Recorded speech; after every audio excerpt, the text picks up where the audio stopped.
Abrimos nuestro tiempo de análisis de actualidad política y hoy nuestra mirada nos acerca a Burlada, donde se ha producido la detención de 7 personas que han quedado en libertad, presuntamente por participar en una campaña en favor de la tortura. Vamos a ver enseguida este tema y, por supuesto, también la situación del no gobierno de nuestro país 4 meses después de las elecciones. Hoy nos acompañan Iñaki Aguirre, Joseba Ciolaza y Javier del Castillo. Javier, ¿qué tal estás? Bienvenido. Buenas tardes. Muy bien, muchas gracias. Gracias, Javier. Muy a gusto una vez más de estar con vosotros. Gracias, un placer, como siempre. Joseba Ciolaza, ¿qué tal estás, Joseba? Buenas tardes. Muy bien, bienvenida al programa. Gracias. Iñaki Aguirre, ¿qué tal? Iñaki, buenas tardes. Arratsaldeon. Gracias, Arratsaldeon. Bueno, vamos a ver si os parece, en primer lugar, el resumen de lo acontecido hoy en Burlada, de las detenciones que se han producido, una actuación policial y no judicial. La vamos a analizar pormenorizadamente después de contárselo en el siguiente reportaje. Este es el cartel que ha provocado la detención de 7 personas, entre ellas el portavoz de Sortu, Txelui Moreno, su pareja y su hijo. El mural recoge la palabra tortura y la palabra aznugal, nombre utilizado por varios detenidos anteriormente para impulsar una campaña contra la tortura. Se les acusa de un delito de calumnias a las fuerzas de seguridad. Detenciones que a nuestro juicio son absolutamente innecesarias porque estamos ante un delito que ni siquiera lleva aparejada una pena privativa de libertad. Creemos que es una venganza respecto a la situación que se está produciendo de hacer publicidad de las torturas, de la denuncia que el propio Tribunal Europeo de Derechos Humanos hizo contra el Estado español. Este es el momento en el que Txelui Moreno salía de comisaría tras prestar declaración. Es alucinante, un poco kafkiano, como he dicho al principio. O sea, es una crítica a la tortura, no pone nada de nada ni contra nadie, simplemente pone tortura y la franja esa en medio. Al parecer algunos piensan que eso va contra alguien y ese es lo que ellos denominan calumnias, y eso es lo que nos ha traído a semejante embrollo, o sea, semejante montaje. El alcalde de Burlada también ha prestado declaración porque el mural se realizó en un edificio de propiedad municipal. Según fuentes de la delegación del Gobierno, las detenciones han surgido desde la propia Policía Nacional. Bueno, pues ahí tenemos la sucesión de los hechos, las detenciones, los motivos y también las valoraciones que en este caso han hecho los dirigentes de la izquierda abertzale al respecto. Javier del Castillo, entendemos esta situación, la vemos exagerada como plantean estos dirigentes o cargos o afines al entorno abertzale. ¿Qué sensaciones nos provoca, ¿no?, esta operación? Yo diría, una vez más, que todo es según el cristal con que se mira. Yo siempre he dicho públicamente y creo en un Estado de Derecho y pienso que todos los que tienen una encomienda en este Estado, tanto sean los jueces, la policía, etcétera, pues pienso que honradamente cumplen con sus obligaciones y yo les exijo que lo hagan. No obstante, como esto yo, que tengo muchos años, les decía a mis compañeros, he visto tantas manifestaciones, tantas, y ahora mismo cuando veía ahí a Adolfo Araiz, os voy a relatar algo, y está hablando de la defensa de la tortura y esto tal. Pues mirad, Adolfo Araiz, el año 1987, siendo yo alcalde de Sangüesa, el día del patrón, pues habíamos acordado no poner la Ikurriña, porque entonces era la lucha de la Ikurriña. Y entonces un concejal que tenía... Bueno, entonces y ahora también, casi, ¿no, Javier? Más o menos se desde repiten los temas. Desde el año 76 hasta hoy es un tema que yo lo he vivido en primera, en segunda y en tercera y en quinta persona. Bien. Entonces Adolfo Araiz no me da mucha credibilidad y os lo digo sinceramente. ¿Por qué? Porque a mí me acusaron de torturar al concejal de HB, que era 1 contra 10, de impedirle poner la Ikurriña en el balcón del ayuntamiento. Me llevaron a un juicio sumarísimo a Oiz, y este señor defendía el que, según ahora habla de tortura, me torturó a mí. Por lo tanto, yo relativizo todo, no quiero entrar a más, pero al ver estas manifestaciones, pues permitirme que no crea demasiado. Se habla de injurias a la policía por denunciar bueno, pues torturas, como hemos visto esa pancarta en un edificio municipal. Joseba, ¿cómo enmarcamos, ¿no?, esta actuación? Si es necesario enmarcarla o no, ¿no?, en este momento político complicado también, ¿no?, de desgobierno, podríamos decir, de posicionamiento de unos y otros. ¿Cómo lo interpretas? Bueno, en primer lugar hay que decirlo claramente que en este Estado la tortura existe. y no lo digo yo, y tampoco lo dicen los dirigentes de la izquierda abertzale, sino que Estrasburgo, hasta en 7 ocasiones, 7, nada más que 7, ha condenado a España y ha criticado a España por no investigar suficientemente las denuncias que había sobre torturas, ¿no? Yo creo que en demasiadas ocasiones contra ETA se ha utilizado la tortura, y Amnistía Internacional también es un organismo con mucha repercusión, ha planteado que en España se tortura no solo contra miembros o personas destacadas de la izquierda abertzale, sino que también contra personas inmigrantes sin papeles, etcétera, ¿no? Es decir, que en España, de forma no sé si habitual o poco habitual, las fuerzas y cuerpos de seguridad han utilizado y utilizan la tortura para sacar información y para presionar, y eso es una obviedad. Otra cosa es que por criticar la tortura no tenemos por qué defender la ideología de quienes la denuncian, ¿no? Y que esa es una confusión que a veces suele plantear. Yo estoy en contra de la tortura, por supuestísimo, ¿cómo no voy a estar en contra de la tortura? Porque es vulnerar los derechos humanos, eso es. Pero plantear la duda que tú has planteado me preocupa, porque sí que es plantear cierto relativismo ético. Duda no, eso es un hecho, lo que yo he dicho. Sí. Pero a mí me acusó Adolfo Araiz de torturar pero, a su concejal por impedirle... Pero ¿y qué tiene que ver eso con el hecho de hoy a la mañana? A mí me parece surrealista que por una pancarta donde, como hemos visto, no aparece ni la cara de un guardia civil, ni aparece nada de nada, se detengan a 7 personas. Me parece surrealista que eso ocurra, me parece que es un error parece que policial, no jurídico, y me parece que ese tipo de cosas pues no se deberían producir. Bueno, ahí tenemos, ¿no? ese mural que quizá en otro momento político era, bueno, pues casi parte del paisaje, afortunada o desafortunadamente, según se mire, de cualquiera de nuestras calles o edificios municipales, como es el caso de la calle Joaquín Azcárate. Ahora mismo no se puede tolerar, Iñaki, desde tu punto de vista, esas palabras, esa expresión con lo que puede suponer. Hombre, aquí hay un problema en España, que es el de la tortura, un problema que España no ha sabido resolver, una lacra que ha estado siempre ahí, y el problema parece que se ha ido enconando porque el Estado ha creado un montón de recursos para proteger a los torturadores. Eso yo creo que es la situación actual. Entonces, nos vemos con situaciones como estas, que creo que era Winston Churchill el que decía, en una democracia... Vives en una democracia cuando el único que puede llamar a tu puerta a las 6 de la mañana es el lechero, ¿no? Pues ahora resulta que por un delito de opinión, por criticar la tortura en el Estado español, a esta gente la sacan de su casa a las 6 de la mañana y los llevan a comisaría. Para un delito que, como decía Araiz, bueno, yo no soy experto en jurista, pero no tiene pinta de ser muy grave, ¿no? Dice que te puede caer una multa por haber dicho que en España se tortura, que no pone ni España en el cartel, ¿no? O sea, realmente está un poco sacado de madre. Yo creo que ahí se le ha ido a la delegada de gobierno, a quien controle, se le ha ido de las manos la actuación policial, porque no tenía ningún sentido. No tenía ningún sentido. Y mucho más la crueldad que supone, que es que encima la gente que han detenido, uno era el padre de la persona que había sido torturada, el otro su hermano y el otro creo que era su madre. O sea, dices, o sea, encima de la ofensa, el insulto, ¿no? O sea, parece como que te sacan... A mí me ha recordado un poco como cuando en el homenaje a los represaliados del franquismo el otro día contaba a la gente lo del paseo, ¿no? O sea, que fusilaban a un familiar y luego encima a los que quedaban les hacían un paseo por el pueblo. Dices, a estos, o sea, encima que han torturado a su hijo, ahora resulta que los sacan de casa a las tantas de la mañana para pasearlos y llevarlos al General Chinchilla para notificarles que hay un proceso que parece ser que existe, luego parece que no existe, no está claro por qué ha sido esto, ¿no? Pero vamos, por una ofensa que no tiene ningún sentido y que además protege un bien que yo ni siquiera entiendo que haya que proteger, que es el derecho al honor de una persona jurídica. O sea, eso hay que protegerlo. Yo no creo que merezca la pena proteger el derecho al honor de una institución del Estado, porque en cuanto empiezas a proteger mucho el derecho al honor de una institución del Estado, estás coartando la capacidad del pueblo de criticar a sus propias instituciones. O sea, esto me parece doblemente grave. A la policía, que es uno de los temas que, bueno, pues ha sido motivo de este asunto. Pues yo, permitirme, y con todo respeto, que os lo diga. Os he manifestado antes, yo estaba en la vida institucional de la democracia desde el primer día. Y como soy mucho mayor que vosotros, he conocido otras torturas que vosotros no habéis conocido ni vivido. Y me sorprende mucho que después de 40 años de democracia, después de aquello fuerza y coste y aproximación que supuso el abrazo entre Carrillo y Fraga, por escenificarlo.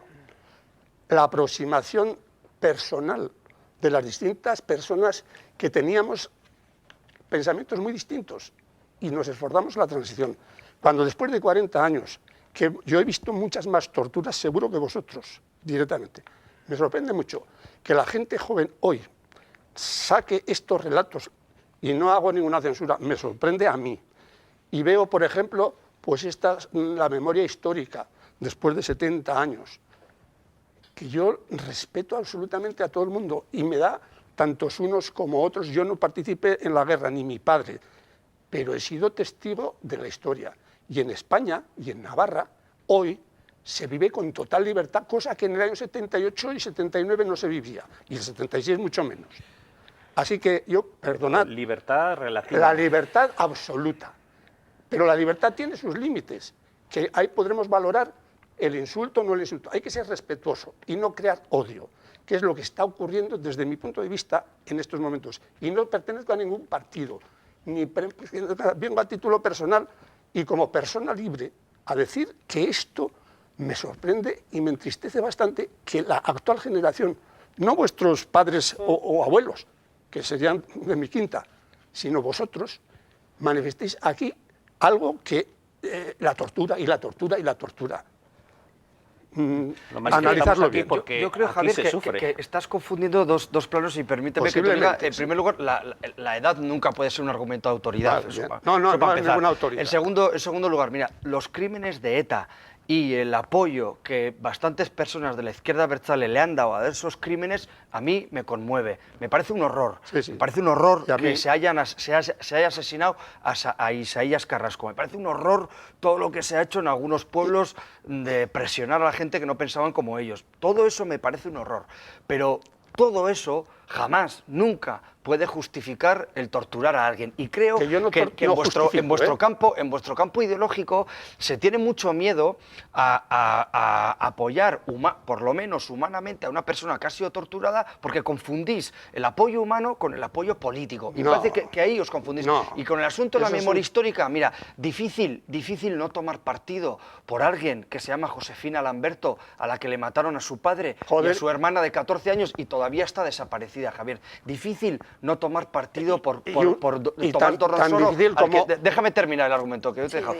Difícil no tomar partido por Tomás Dorronsoro, al que le mataron al padre, al hermano y a un tío. Y eso no es plantear un discurso desde el odio. Eso es plantear que uno de los mitos de la transición es mentira. ¿Y sabes por qué fue una mentira el mito de la transición? Porque se hizo por encima de las fosas de miles de personas y de navarros y muchos vecinos tuyos de Sangüesa. Se hizo sobre el dolor de todas esas familias. Y hoy nosotros y nosotras, nuestra generación, tenemos la obligación de defenderles, tenemos la obligación de protegerles y tenemos la obligación de sacar esos restos de esas cunetas, porque si no, no podremos avanzar como navarros. No me has entendido absolutamente nada. Claro. No, señor, yo no soy un hombre del odio en absoluto. Ni yo. Nunca. Ni yo. Y además... Pero sin embargo dices que te entristece me que reivindicamos... como persona mayor. ¿Pero por qué? Porque cuando yo tenía vuestra edad... A mí me entristece el olvido que tuvisteis en la transición.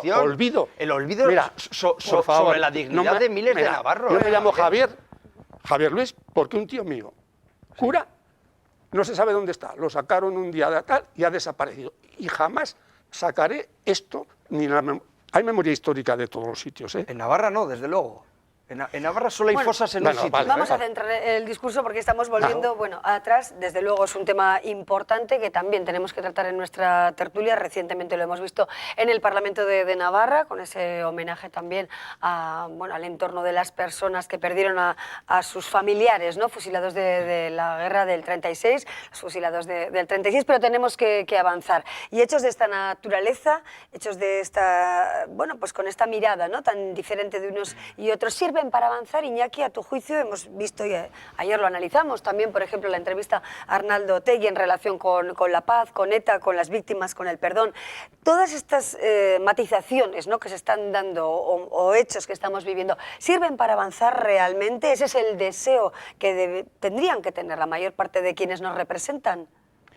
Hombre, yo creo que sí, que estamos dando pasos, ¿no? O sea, el abandono de las armas por parte de ETA, pues desde luego ha sido un paso muy importante, ¿no?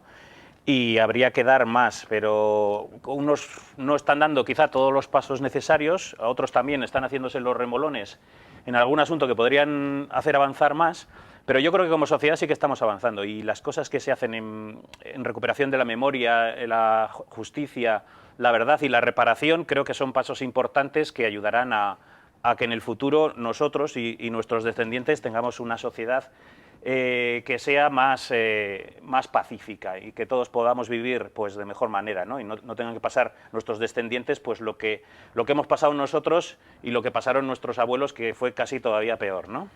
Bueno, así está la situación. Nos queríamos fijar hoy en estos hechos que se han producido de madrugada en Navarra, con, por supuesto, todo el análisis posterior que conlleva. Pero me gustaría también abordar otro asunto que tiene que ver con la actualidad de nuestro país y es recurrente, ¿verdad? Porque llevamos casi 4 meses centrando nuestra mirada en muchas tertulias en la actualidad nacional y en el no gobierno explícito, ¿no?, que tenemos en España, sí, gobierno en funciones, y los nuevos pasos de Podemos, ¿no?, que entierran ese pacto PSOE-Ciudadanos. ¿Con qué consecuencias para el avance en las posibles negociaciones? ¿Qué giro puede tener esta historia o habrá elecciones en junio realmente, Javier?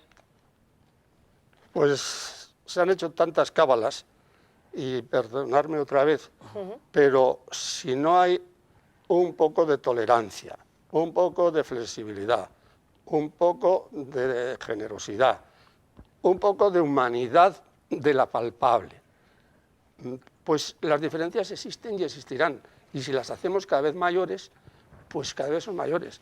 Y por eso yo solamente quiero decir que para hacer un gobierno, y más en este momento, que bueno, pues muy bien, nos hemos pronunciado todos, cada uno ha votado libremente lo que quiera, y la obligación de nuestros representantes es intentar crear ese gobierno para el que es el objetivo. Por supuesto, no es nada ejemplar lo que hemos visto y no alabo ni voy contra nadie. Pero desde luego, y vuelvo un poco a decir, desde las diferencias que hoy se marcan más que antes, yo antes de entrar aquí os comentaba cómo los alcaldes de los distintos pelos políticos el año 79 fuimos capaces de ponernos de acuerdo y hacer la ley y hacer la participación de los impuestos y hacer la federación, etcétera, etcétera, y cada uno éramos de un color, pero teníamos aproximaciones. Hoy yo, después de ver todo esto, me da otra vez tristeza que la madurez política no la veo. ¿Por qué? Pues porque ya vemos que cada uno mantiene su parcela y están mirando con el rabillo del ojo a ver lo que va a pasar, a ver quién rompe, a ver quién no rompe, después de haber tenido todos los 3 meses de tiempo, unos acusan a otros y otros a otros, pero de todas las maneras, lo que no se puede hacer, y mucho menos desde mi punto de vista, a los 40 años de democracia, deslegitimar a una fuerza, a la otra. Yo con este ni pacto ni nada, ni al otro menos.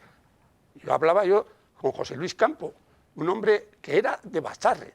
Pues yo era alcalde de UPN y nos llevábamos perfectamente en las gestiones y nunca pusimos esas líneas rojas.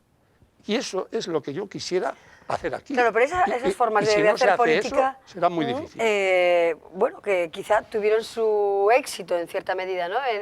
Hace unos cuantos años, ¿no? En otras décadas, ¿creéis que realmente son difíciles de que se vuelvan a materializar ahora en nuestro país y que eso sirviera, bueno, limar diferencias, quitar líneas rojas, superar algunas dificultades para avanzar en un camino? ¿O realmente las posibilidades de un gobierno a 3 partes o las diferentes planteamientos con distintos nombres, distintas rutas políticas están ya totalmente anuladas, ¿no? Después también de este pronunciamiento de las bases de Podemos? ¿Qué papeles juegan ahora los actores principales de la escena política de España? Claro, bueno, agradezco la mención a José Luis Campo, porque yo creo que sí que fue un buen alcalde de Berriozar, que hizo muchísima gente y coincidió contigo, desde luego, generacional y políticamente, y te agradezco que hagas esa mención.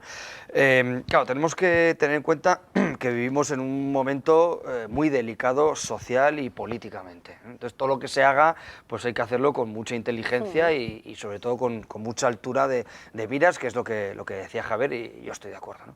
Desde mis valores, desde mis ideas, yo creo que da algo claro, ¿no? Da la suma para un gobierno de izquierdas. Y yo creo que si da la suma para un gobierno de izquierdas, creo que desde el principio no ahora deprisa y corriendo, sino desde el principio, el Partido Socialista, Podemos, Unidad Popular, Izquierda Unida y Compromís, pues lo tenían que haber,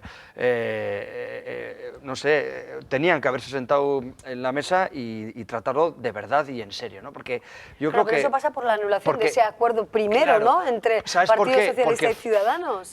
creo que el PSOE se confundió porque no es momento de la táctica ni de la estrategia, es momento de las ideas y de la política. Y cuando tú priorizas la táctica y la estrategia, corres el riesgo que acaba de correr el PSOE, que creas que tengas una genial idea, que vas a hacer la cuadratura del círculo, pero que no te salga, porque la realidad no va contigo, la realidad no va con tu deseo.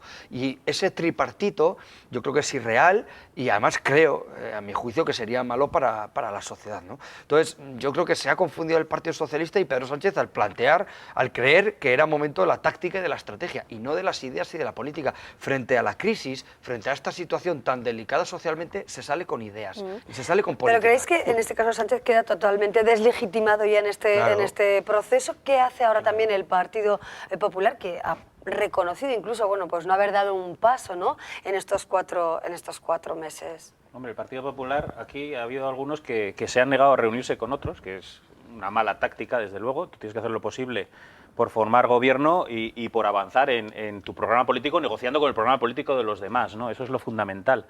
El Partido Popular es el que menos carne ha puesto en el asador. Casi desde el principio se retiró de la liza y solo ha estado soltando comentarios, ruedas de prensa de vez en cuando, pero sin sentarse a negociar, ¿no? Y Pedro Sánchez, pues a mí la jugada que ha intentado, la verdad es que en una cosa te doy la razón, me ha parecido la más complicada de todas, o sea, gestionar un pacto con Ciudadanos y con Podemos y sus confluencias a la vez era como muy complicado. Y parece que no le ha salido, pero todavía no se ha acabado, no ha sonado la campana, o sea, todavía están en el ring, digamos, ¿no? Y yo creo que otro problema que hay es que la democracia esta de audiencias que hay ahora, donde todo es tan televisivo, todo es en plan de voy a negociar 5 horas y luego salgo y doy una rueda de prensa, porque lo importante es lo que mi parroquia entienda que estoy haciendo, ¿no? Eso de venderte a tu parroquia, pues dificulta llegar a cierto tipo de acuerdos, dificulta la política de pactos que quizá en la época de Javier pues era mucho más natural y más sencilla. Y por eso la manifiesto y la cuento. Y hay muchos supervivientes en Navarra y fuera de Navarra. Bueno, pero el tiempo juega en contra, está claro, ¿no? ¿Y qué supone? Pues, que haya elecciones, porque es verdad que uno de los argumentos en contra es el gasto desmesurado que va a suponer otra vez al país, cuando realmente casi ya sabemos, ¿no?, qué opinan cada uno de los partidos. Otra vez campaña electoral y, bueno, podemos poner la cifra de lo que puede llegar a costar en millones de euros, 150, ¿no? Eso dicen, ¿no? Entre 150 y 170 millones de euros. Yo he hablado del Estado de Derecho y otra vez habrá que cumplir la ley. Yo pienso, y la ley electoral es la que es. Yo personalmente diría, bueno, no habéis sido capaces, pasado mañana, mañana se ha terminado el plazo y las elecciones las pongo dentro de 15 días sin campaña. La gente que no somos necios nadie y estamos todos perfectamente informados, y mucho más ahora con las redes sociales, joder, ahora es cuando yo voy a votar por lo que he visto. No por lo que me cuenten, lo que he visto, y he visto esto, de esto, y ahora voy a votar. Podría Eso sobrar, sí, por tanto, la parafernalia, sería ¿no?, electoral. Hoy le perfecto desde mi escuchaba punto de vista. a un dirigente precisamente de Izquierda Unida haciendo referencia a, bueno, pues todo el tema de las papeletas electorales, qué necesidad tenemos ahora de recibir, ¿no? Si ocurriera otra vez en cada domicilio todo este ensamblaje, ¿no?, preelectoral, bueno, al que ya estamos casi acostumbrados, ¿no? Y sobre todo que yo creo que hay un efecto colateral que me parece importante, que es que va a desprestigiarse todavía más la política como instrumento de solución de los problemas, ¿no? Y a mí, por ejemplo, eso me preocupa. Es decir, tenemos, como he dicho antes, una situación socialmente muy delicada, con personas que están siendo desahuciadas, con personas que viven en la exclusión social, con personas que viven en la pobreza.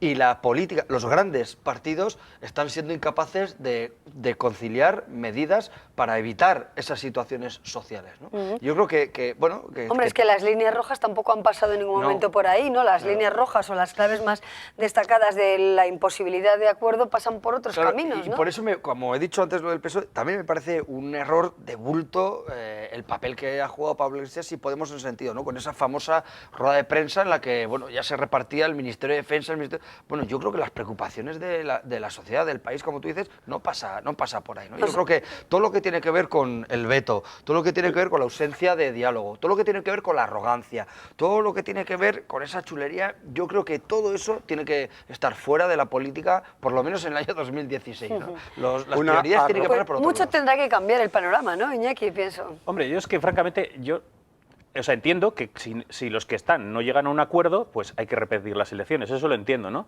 Pero tampoco sé muy bien de qué sirve repetir las elecciones con los mismos partidos, los mismos líderes de los mismos partidos y los mismos programas electorales. Porque quitando la posibilidad de que Podemos se junte con Izquierda Unida, que sí que han hablado de eso bastante, por lo demás es la misma gente. Una vez que la gente termine de votar y sabiendo que no va a haber una mayoría absoluta, la misma gente se tendrá que reunir con la misma gente para llegar a un acuerdo. O sea que yo casi, si se pudiese arreglar el asunto, yo obligaría a los partidos al menos a hacer un congreso interno y unas primarias antes de volver a hacer las elecciones, porque es que si no, esto va a ser el día de la marmota. Bueno, pues veremos a ver qué sucede, porque de momento son lucubraciones o análisis, ¿no?, de lo que nos van dejando los principales partidos de nuestro país. Javier del Castillo, muchísimas gracias. Muchísimas Con gracias a cierto vosotros. desasosiego veo que miras la actualidad ahora mismo, Javier. Sí, y además intuyo que va a haber elecciones.